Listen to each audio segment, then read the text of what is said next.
Only on 5 tonight marks 4 years since the brutal unsolved murder of Ashland man David Grubbs. Ashland Police say the case, though, is far from cold, but they've never named a suspect. Meanwhile, Grubbs' mother, who spoke only to NBC5 News tonight, just wants to know who killed her only son. NBC5's Roma Villavicencio joins us live from the site where he was murdered. Roma.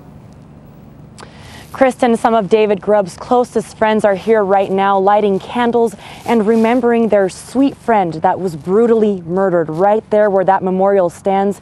And I talked to his mother today, who told me she just hopes no one forgets what happened here because his killer is still out there.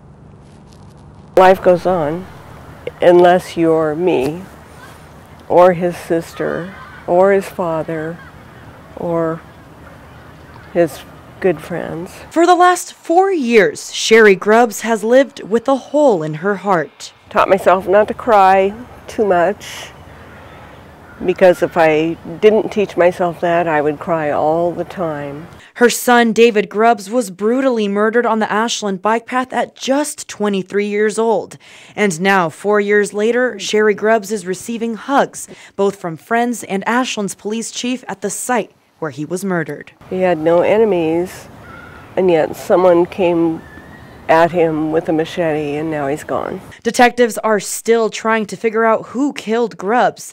They say someone nearly decapitated him with some sort of sword, but finding evidence has been slim. It is only going to be solved through community involvement. Somebody out there knows something, and we need you to tell us about it.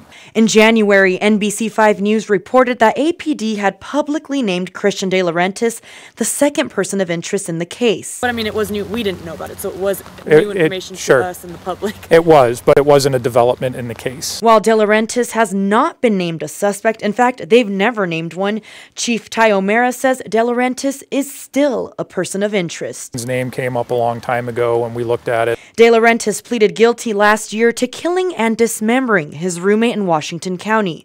Investigators say he was living in or around Ashland at the time of Grubbs' murder.